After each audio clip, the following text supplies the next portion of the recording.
Good evening, everyone. You're watching Vintage Motocross Q&A, and I'm your host, Joe Abadi. Jordan Woodworth, I want to thank you, Susie and Chelsea, once again for putting a show together for us this week as we still remain a little bit in quarantine. On tonight's show, here's what we got coming up. We're going to be taking a look at how to decipher what's going on if you have a spoke problem on a set of wheels. We're also going to be taking a look at a 1974 OSA that was sent to us by Joe Anderson, as well as talking about how to place graphics on a tank once you're doing a repaint. We'll also be taking a look at a 1974 Honda CR250 that recently sold on eBay. We're going to compare it with another bike that we saw last week. It's going to be very interesting. Dirty Bikes, Jordan put together a real nice video. We're going to show it to you from up in Marysville. Also, I want you to share the show. Get down there, press that button, tell some of your friends about it, tell them to come over and watch us here at Vintage Motocross Q&A. Tonight, we're going to pick a random winner toward the end of the show. You're going to get a can of chain lube, compliments of Russell Waters and AMSOIL. That's for a random person toward the end of the show tonight. Whoever shares the show the most, Susie's going to be keeping track of that inside. We're going to get you a brand new can of chain lube from AMSOIL. Thanks, Russell Waters.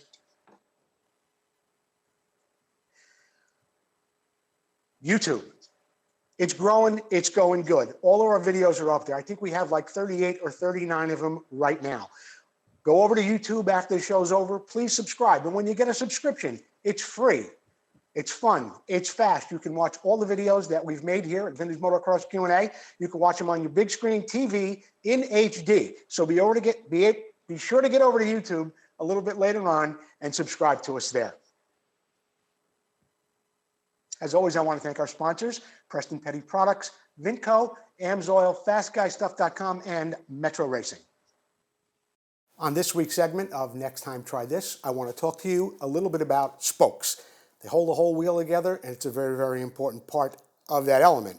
Now, if you're doing a restoration, you might want to still use the spokes that you've removed from the bike. You don't have to go out and buy new spokes and new nipples. I'm going to explain to you a little bit about how to polish those in a few minutes, but one of the first things I want to talk to you about is the condition of the spoke. You may have something that looks like this. Over the years, it does get tarnished, and the nipple gets tarnished as well. It's usually finished in a clear zinc, and nipples on most bikes are clear zinc as well. Sometimes they're in a yellow zinc. We'll talk a little bit more about that in a minute. But what you can do is you can polish them, and they'll come out just like this. This is a used spoke that I've polished, the spoke and the nipple. Once you get it like this and it's this clean and this shiny, you can give it to a plater and he can put zinc on it and replate the nipple as well. When you're done, it's going to look just like this, like a brand new spoke. You can see where the yellow zinc is here on the nipple, and the rest of the spoke looks like brand new. What I like to do on my buffer, on the left side wheel, I have something a little rougher where I use with a little black emery compound. Make sure you have on a face mask, some eye protection, and of course gloves.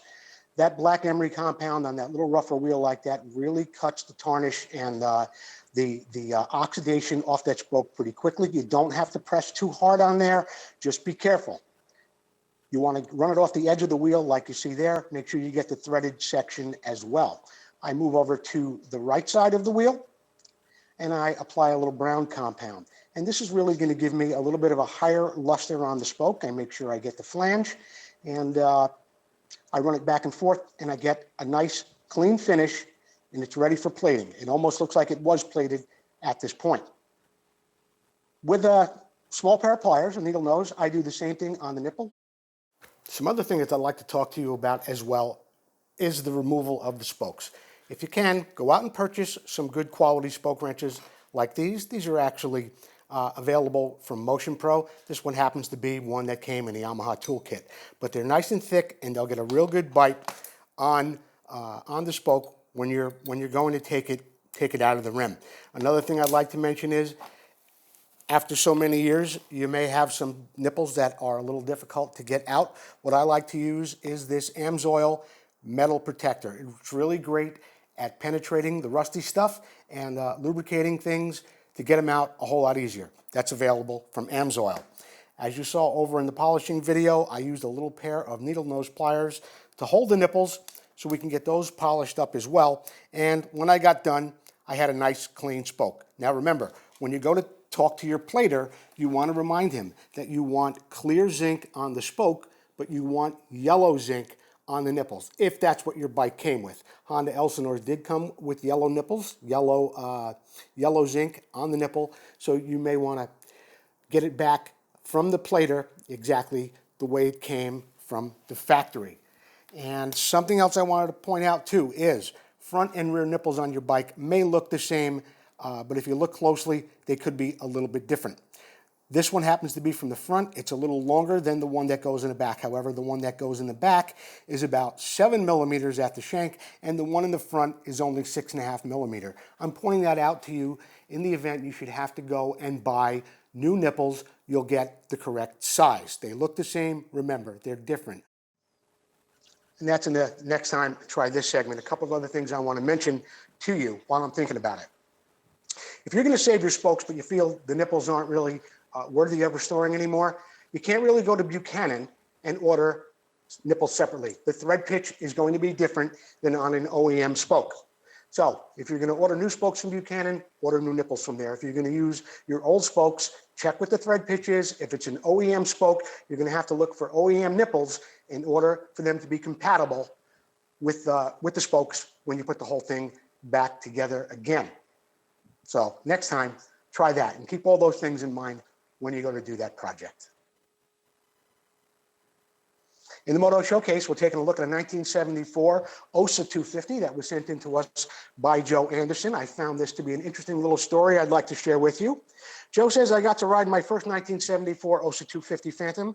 As it arrived in Nebraska in the spring of 1974, I was only 15 years old. Fast forward to 1985, I discovered there was such thing as vintage racing, and I saw one for sale in Steamboat Springs at an ARMA event. I raced that Phantom for 12 years in Vintage MX with no problems. I have now owned each model of the OSA Phantoms from 1974 through 1977. I've had 17 bikes. In total, I still own 5 of them. This is the most recent 1974 Phantom, and it was built to race. The frame and swing arm are powder-coated 80% gloss. The engine and wheels and hubs have VHT high-temp caliper satin black paint on them. The engine rebuild was done by HD Yamaha. It has a race rod kit in it. It's got an OEM first over piston, an updated transmission. It's also got Barnett clutch plates and brand new cables. The chassis is refinished and it's got DC plastic. It's got an NOS Haas gas tank on it, progressive shock, Circle F exhaust, Bridgestone tires front and rear. It's also got Renthal bars, new grips and chain. He's got NOS IMA levers on there, a throttle, vintage roost decals, and a real nice touch. What Joe did on this bike was he was able to put 1993 Kawasaki KX 125 foot pegs on it. It was intended to race, but it still looks like a stock 1974. It only weighs 195 pounds, and it is easily the fastest MX 250 out there on the track. I certainly believe that, Joe. Racing vintage for a few years. I chased a few OSAs in my time with my YZ 250, and I had a few chase me as well. Joe Anderson, I want to thank you for sending in your 74 OSA 250 to us this week. I will be sending you complimentary of FastGuyStuff.com, a nice sticker kit. Joe Anderson, great bike, great story. Thanks again for sending it in. Dirty Bikes, Jordan was up in Marysville this week. He had his Mako out there and he had a little chat with some of the guys. Let's see what Jordan put together for us here in his video. Jordan? My name's Jim Jenkins. I'm from Modesto, California, and this is my 1977 AW400 Mako.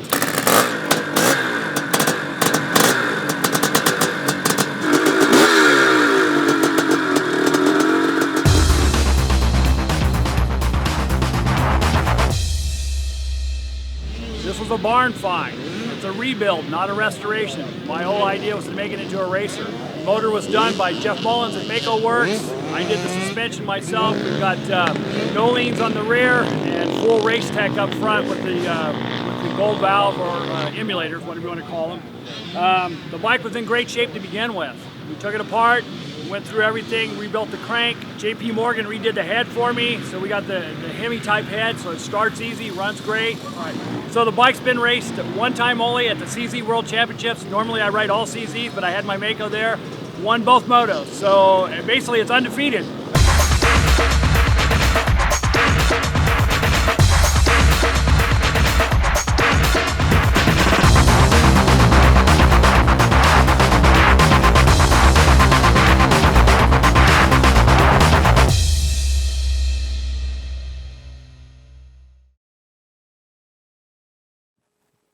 Jordan, I don't know if we had a little technical difficulty there or not. I was not able to see that video through my tablet or through the monitor, but I hope everybody else did. And if we didn't, we'll bring it back to you next week. Jordan, what's up in our next segment? Here's the problem. Let's get right to it, Jordan. Who's up first? Sal Scarpa III, a friend, has a problem with spokes continuously coming loose on the front of a Suzuki TM400. He claims to have tightened them several times, but he continues to have this happen. Is there any advice? First of all, Sal, if you are the friend, you could say that it's you. There's no need to be ashamed here on Vintage Motocross Q&A. We're all friends. We're all part of one big brotherhood, and there's no need to call it friend. But if it is actually a friend, well, I'm going to help you out with that right now. With spokes coming loose continuously, I haven't really had that happen on any bikes that I've raced, but of course you do have different types of rims like you see here. They're drilled differently. It could be that on the front of that bike, someone maybe drilled those holes out and maybe there was a larger nipple in there at one time, or something just doesn't seem to be quite right to me. So I reached out to my friend Tom McAllister over at Full Circle Racing. We had a little conversation about it, and it sounds to me like either the spokes may be the incorrect length or you don't have the correct nipple in there. Something's wrong. To me, it sounds like maybe the angle is wrong or you've just got the wrong size spoke in there. That would be very, very unusual for it to continuously come loose. Sometimes you have a spoke that's close, but where the angle is at the flange isn't quite right. Now, sometimes people force them and you could see how they're bent there and they start to crown a bit at the hub. Other times they may be too short and they try and take up that slack through the nipple at the threaded end, and that may be why they're coming loose around the rim each time you go. There should really be no reason why they should continuously be coming loose like that, Sal. If you send me a picture, I mean, I might be able to tell you a little bit more, but it sounds to me like the nipples are too small for the rim or something is drilled wrong.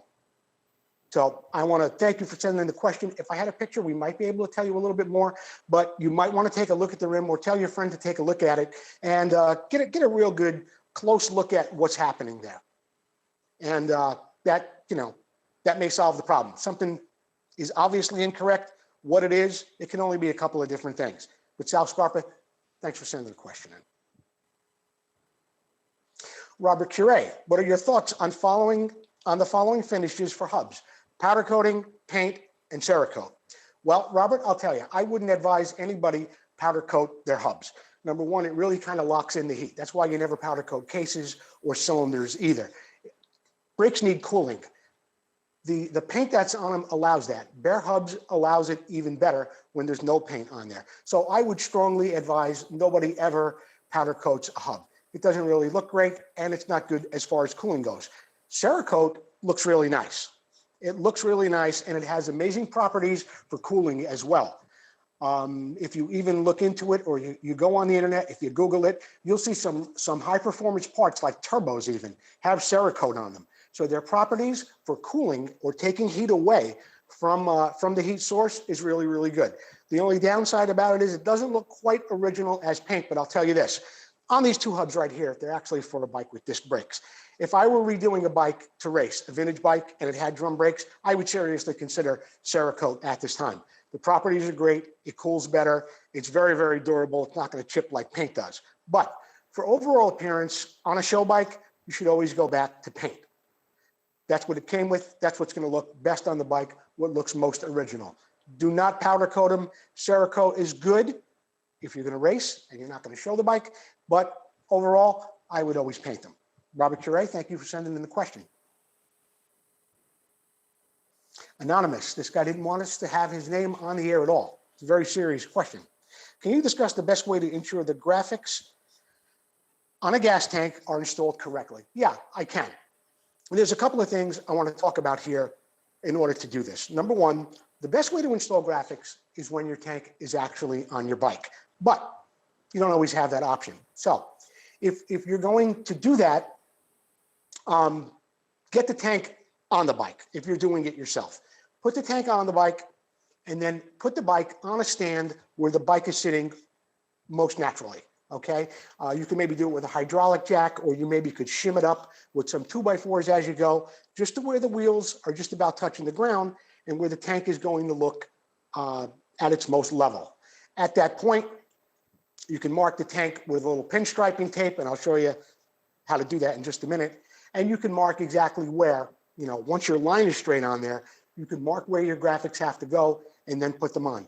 This, of course, applies in a situation where there is not clear coat over your graphic, okay? Now, what I was trying to explain to you was this. If you're going to have a tank painted and somebody else is going to do it, when it gets there, they may not know exactly where the graphics go on the tank. So what I would do is I would mark it with tape like this, take it off the bike, put it on your bench.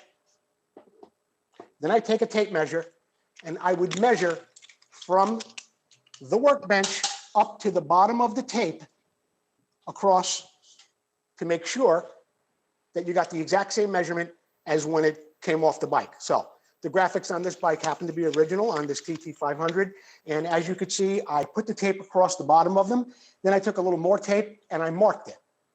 And you can see where it says, I think it says 3 1/4 and 3 1/2.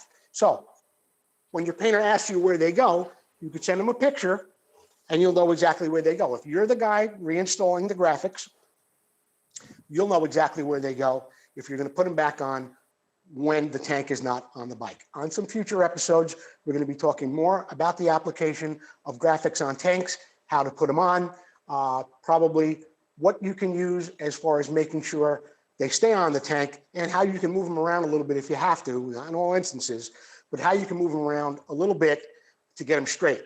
You won't always be able to do that because, much like the first slide that I showed you with the Suzuki, each one of those letters are individually stuck onto that paper, the way you see it there. So on a graphic like that, when you're going to put it on a bike, you've got one shot to get that straight because you're not moving it. Every one of those little letters are individual pieces. So that's the way I would do it for tonight, as I explained it to you in those two instances. In a future episode, we're going to be talking more about graphics and how to get them on your tank nice and straight, and some little tricks of the trade that I can show you on how to do that. 1974 Honda Elsinore in the What's It Worth segment. I discovered this bike on eBay this week, and I thought it was a screaming deal, and I'll tell you why. In a brief description, the owner said it's pretty much all original, with the exception of the engine, which has been completely rebuilt with a new Vmxq rod assembly. It's got new crank bearings and seals. It's been bored to third over with an NOS piston, rings, and gaskets. The transmission gears were in great condition. They showed no wear. It shifts as it should. The rotating mass of the engine is all new, as well as the piston, rings. It's so new it would still require some break in time. This bike sold for $35.50. I thought it was a smoking deal because it had the original pipe on it. It was mostly original. The tank, although not virgin, hardly had any damage on it. It had the original paint. The same thing for the side panels. It had the silencer on it. And that exhaust system complete with the silencer and the pipe, very hard to find, very, very expensive. The tank was in fairly nice condition. All the hardware appeared to be original on the bike. The ignition cover was in one piece and everything looked great. For $35.50 with a completely rebuilt engine, including a rod kit from Vmxq, I mean, if you sent that engine out to somebody to have it done, it would probably cost you at least $1,200, at least, by the time you got done with labor and parts. And here it is in this bike, all done, ready to run. All the hardware looked nice on it. It was a bike that you could take out there, maybe change the exhaust and the shocks and go race with it and still have a really nice bike to restore after a season or two of racing for $35.50. $35.50 with that engine being in there, worth $1,200 or $1,500 in my book. It's a great deal. Now, last week on the show, We had a bike that I said I was on the fence about. It was a 74 CR250 as well. It sold for $5,250 on bringatrailer.com. I remember saying the exact words, I'm on the fence about this bike, the jury's not out. Well, the jury's out now. I don't think it was worth $5,250 because it's really, really not a race bike. Still needs some things to be done there if you were going to make it a race bike. And there were so many other things that were done to it, but hadn't been taken all the way, like the rims. They're highly polished, but they were never anodized. The tank has been painted, so we don't know what's underneath there. 5250 was a little too much for that bike. I think it was a crapshoot. We didn't even know how it ran. This bike right here for 3550 with a rebuilt engine, I thought was an absolutely smoking deal. So pay attention to what's going out there on eBay, on other sites. Think about the prices when you take a look at bikes next time you're shopping for an Elsinore. The 522 project. This is something that I have been working on for more years than I really would like to tell you about. It's called the 522 project because it represented Marty Smith's rookie year number, 522. And what I am doing, and I'm going to be bringing it to you in sections every week, is I'm going to be replicating a 1974 Honda RC 125, just like you see in the picture here. Now, while many guys over the years have slapped on some decals and painted the bike red and called it a replica, what we're going to be doing here at Vintage Motocross Q&A is unlike anything you've ever seen before. I can guarantee you.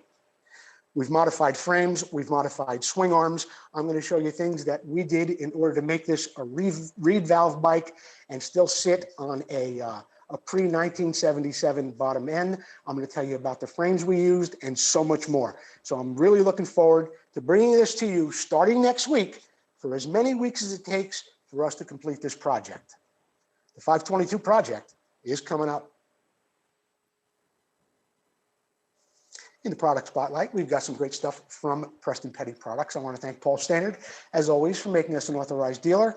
And you could always go over right to the Preston Petty website, get all that colorful plastic, all you want at some great prices because you are a viewer of Vintage Motocross Q&A.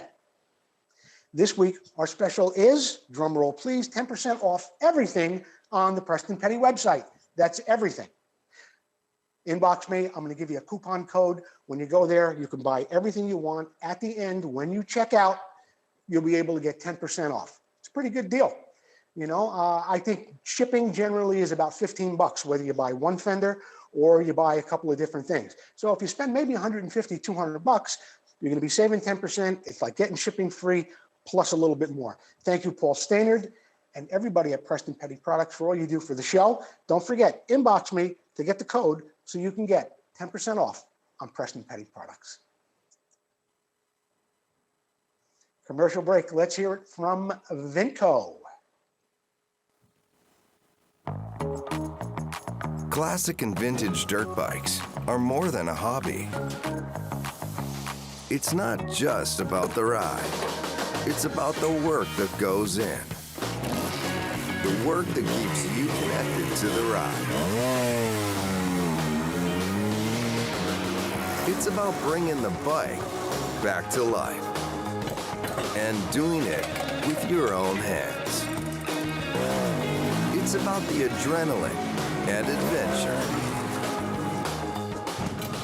And when it comes to putting all the pieces together, only Vmxq knows the bikes and parts the way you do. Vmxq. Keep the ride going. I was on the phone today with Kurt Leverton, and we were talking about many of the products that Vmxq was making, and also some of the things that we've been doing here at Vintage Motocross Q&A for him. Kurt said he was very, very happy. He's seeing some results when it comes to us promoting Vmxq on our show, and we were real happy to hear that, Kurt. It was nice speaking to you today. Now, Susie tells me that Sam Floridia was the guy who shared our show tonight. Sam, I'm going to make sure that you get AMSOIL chain lube sent right to you from AMSOIL and Russell Waters. So thank you for sharing, Sam Floridia, and everybody else, all the guys every week who have shared the show. It's going great. We're up like over 54% as far as people seeing all the episodes of the show as the weeks go on. Thank you, everyone who shares it. every week. And thank you, Sam Floridia, for sharing that show tonight. AMSOIL Chain Lube coming your way. We've got announcements. Jordan, what do we got coming up first? Vintage Motocross Radio. I love doing this show on Sunday. Last Sunday, my guest was Garrett Wolsink. He told some incredible stories about his early days at the GPs, some things about Roger DeCoster and some other writers. Jordan, I think you've put together something for us here where the listeners can hear some little sound bites from Garrett Wolsink this past Sunday at Vintage Motocross Radio. Jordan, what do we got? 77 and 78, they didn't make the bikes that we wanted. And that's why we had such a bad results also in those years. I think 77, I won one heat, I think. Engine was not good and suspension was not so good. 78 was even more terrible, the bike. I even took a 77 bike in the mid-season and said, okay, I want to use that one. Said, where's my bike? This is your bike. I said, that's not my bike. Yeah, we changed it. We put a new handlebar on it and a new tank, and it had to be shiny. I said, but it's not my bike, Where's my seat? We don't have your seat. It's in LA. And where's my handlebar? I had a Suzuki handlebar on it, the yellow ones. Yes. And so it was not my bike. And Severid's only answer was, we have to look good at inspection. It's sign up for the picture.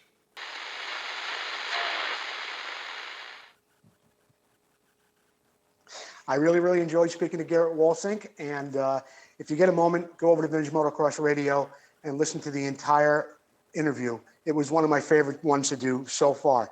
This Sunday at 11 o'clock, my guest will be Lars Larson. Now, here's a guy who's a real character.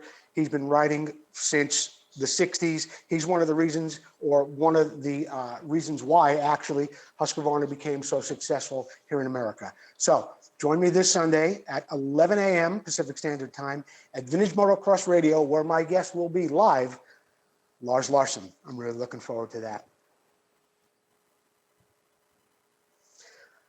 Commemorative Marty Smith stickers are still available for just $20 through my friend Rich Vasallo. Email him at USA1899. They're only $20. I want to thank Rich Vasallo, Wally Hackensmith, and of course Rich Designs for printing up these beautiful Marty Smith commemorative decals. A lot of guys are buying two of them, taking some, putting them on their truck, taking the other one, putting it in a frame, hanging it in their office, in their garage, in remembrance of the great Marty Smith.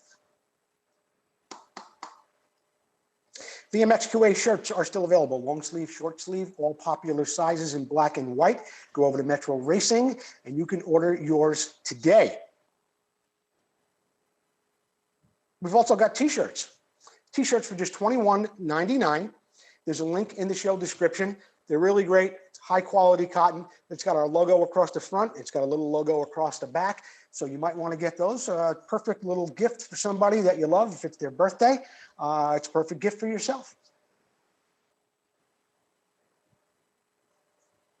FastGuyStuff.com still supplying us every week with some big stickers for people that send in their bikes for the Moto Showcase. I want to thank Sean Gomes, everybody at FastGuyStuff.com for their support here on the show.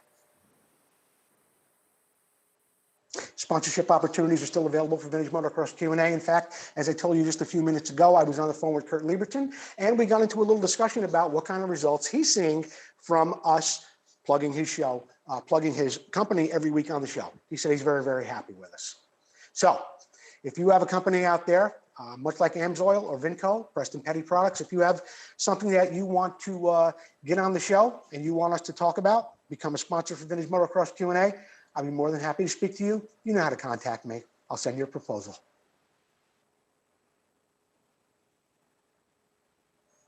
That's it. I want to thank all the viewers for joining us this week on Vintage Motocross Q&A. I want to thank Jordan, Chelsea, and Susie, and everybody involved, all the viewers who share our show every week. And be sure to join us on Sunday at Vintage Motocross Radio, where my guest will be Lars Larson. Gino missed his cue. Gino, I told you not to miss your cue. Come on, boy. Look. Okay, here you go.